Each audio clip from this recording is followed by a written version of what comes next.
Estamos de vuelta con el congresista Jaime Delgado y vamos a hablar con él, vamos a continuar hablando con él sobre la ley del servicio civil. Muy buenas noches, congresista. ¿Cómo está, Luis? Bienvenido. Cuéntanos, ¿cuáles son los puntos más importantes de esta ley? Bueno, en primer lugar, señalar de que desde hace muchos años el Estado ha pretendido hacer esta reforma del servicio civil. Y han habido muchas iniciativas, trabajo por parte de la Autoridad Nacional de Servicio Civil. Finalmente, dentro del propio aparato del Estado no había consenso y acuerdo, porque esta reforma significa también una apuesta financiera, económica, ¿no? Entonces, nunca se ponían de acuerdo. Finalmente, en esta oportunidad, los sectores de la administración apostaron por esta reforma, incluso con, digamos, los costos que esto implica. Esta reforma significa 2.300 millones de soles adicionales a lo que hoy se invierte en la administración. Entonces, eso nos está diciendo el interés que tiene el gobierno por esta norma, por esta reforma. En segundo lugar, señalar que cuando se hace esta reforma, si bien es cierto, se está pensando en los trabajadores de la administración pública, con sus derechos, sus beneficios, sus prerrogativas, sus expectativas y todo, también se está pensando en el ciudadano, en ese ciudadano que va día a día a la administración, sea la municipalidad, el gobierno regional, el gobierno central, a hacer un trámite cualquiera y se encuentra con trabajadores muy atentos y dispuestos a resolver los problemas, y también con trabajadores displicentes que no tienen la camiseta puesta, no tienen la identificación ni el deseo de servir apropiadamente, porque no hay mecanismos de evaluación de desempeño, no hay mecanismos que le estén dando señales a ese trabajador que realmente se debe al público. Entonces, el Estado no ha estado actuando como tendría que actuar cualquier empresa privada, cualquier empleador privado, donde te pago, pero en función de que tú rindas para el trabajo por el cual yo te estoy encargando. Esas cosas no ha sucedido. Entonces teníamos que de pronto trabajadores, y esto es una cosa muy que te la puede decir cualquiera, ¿no? O sea, un trabajador CAS que sabe que hoy día está y mañana no, y probablemente dependiendo del temperamento de su jefe o de la administración, digamos, le renuevan o no contrato, son trabajadores que realmente se sacan la mugre por demostrar de que trabajan bien, porque saben que en función de eso les renuevan o no. Un trabajador, en cambio, que se siente con estabilidad laboral plena, que está nombrado, no todo, por supuesto, porque no me gusta generalizar, seguramente la mayoría de trabajadores sí son responsables y cumplan sus deberes, pero otros, en cambio, dicen, no, yo estoy nombrado, de aquí no me saca nadie. No, entonces, no podemos tener una administración así. Es decir, un poco lo que comentábamos con el señor Mujica es que en realidad no se puede, digamos, los trabajadores no pueden vivir al temor, en el sentido, por ejemplo, en el ejemplo que acabas de mencionar, de que en cualquier momento puedan salir, pero tampoco, por otro lado, pueden estar en lo que se llama, digamos, en el sector privado, la zona de confort, porque en la zona de confort, finalmente, digamos, te quedas ahí, no haces olas y listo. Y suele suceder mucho en el aparato estatal cuando, por ejemplo, la gente no firma lo que tiene que firmar, porque mientras menos haga, menos problemas va a tener y simplemente sigue ganando su sueldo. Y ese es un gran dolor de cabeza, porque una de las principales cosas que, a diferencia del sector privado, sucede en la administración pública es que nos impacta a todos, porque de la administración pública depende de las licencias, depende de sacar un DNI, depende de sacar un montón de cosas que en el sector privado tú puedes irte a la competencia y se acabó. En el sector público no, hay un monopolio, digamos, viéndolo desde el punto de vista de servicio que se ofrece a la comunidad en un montón de instituciones. Claro, y lo más fácil para algunos trabajadores es, no me quiero comprometer, te digo, no corresponde, no procede, no te doy. Entonces, y ahí la administración y las empresas y las microempresas se ven realmente con tremendos problemas y obstáculos, ¿no? O sea, cosa que también se está viendo, digamos, en otro nivel de legislación que se ha aprobado respecto a las trabas burocráticas y todo eso.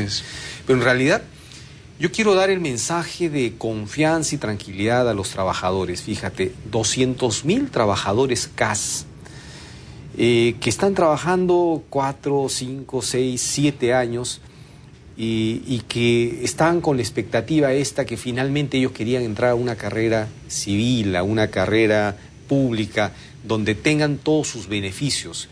Esos 200.000 trabajadores realmente hoy deben estar súper contentos, ¿no? Porque finalmente el Estado está haciendo un acto de justicia, ¿sí? Porque se burlaban los derechos de los trabajadores cuando te dice, este es un contrato temporal, digamos, a plazo determinado, porque estas funciones, entre comillas, son accesorias o complementarias, cuando en realidad, como lo dice el señor Mujica, eran propias de la actividad de la institución. Y sin embargo, estos trabajadores tenían sus derechos recortados y nunca sabía si realmente los nombrarían en algún momento o no. Ellos van a tener la oportunidad ahora de entrar a esta carrera, y con todos sus derechos, ¿no? Por otro lado,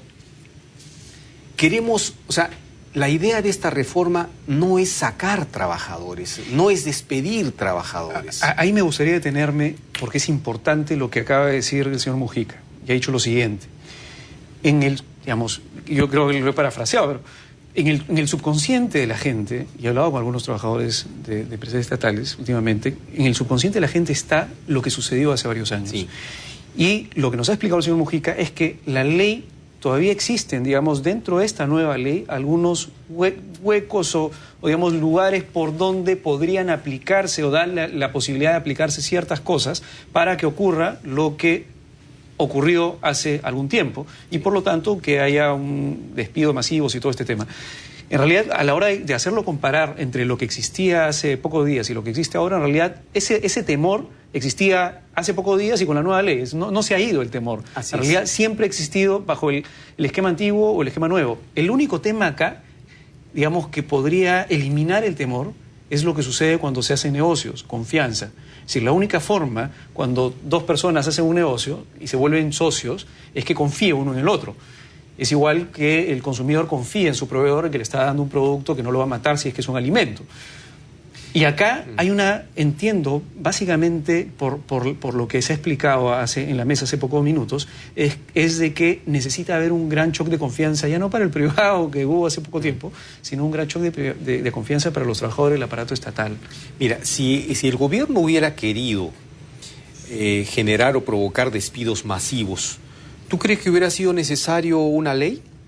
Simplemente con no renovar los contratos CAS se hubiera desprendido de 200.000 trabajadores. O sea, por el contrario, se está diciendo queremos que esos trabajadores CAS se incorporen a esta carrera con derechos plenos, con estabilidad laboral, con beneficios de gratificación en Navidad, en fiestas patrias, con la compensación por tiempo de servicios, un sueldo íntegro. O sea, eso es una demostración de que aquí no existe el interés del Estado en hacer despidos masivos. Porque además hay otra cosa.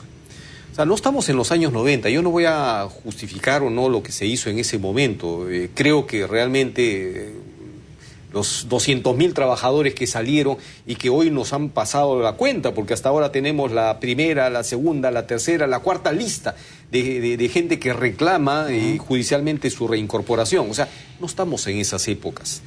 Tenemos una administración y un presupuesto general de la República que ha crecido notablemente. Hoy el presupuesto de la República son más de 100.000 millones de soles. Pero al mismo tiempo los retos que tenemos desde el Estado para administrar esos 100.000 millones de soles implica pues personal calificado, preparado, comprometido. Por eso es que incluso se está contemplando la posibilidad en la ley de que cada dependencia pública invierta en capacitación. ¿Qué capacitación hoy da la administración? ¿Cierto? Para que se especialicen, mandarlos, es decir, cubrirles estudios, realmente para que esa administración sea eficiente y podamos ser competitivos con el sector privado, porque lo que está pasando en este momento es lamentable, ¿no? O sea, tú formas a un joven, lo capacitas, lo preparas, y con 5 o 10 años, cuando ya está pues en lo mejor de sus condiciones, finalmente por el nivel de remuneraciones o su imposibilidad de ascender y hacer carrera pública, termina yéndose al sector privado. O sea, y el Estado cada día se queda con menos personal calificado. Entonces, el sentido de esta reforma es inverso a lo que algunos están pretendiendo decir, despidos masivos.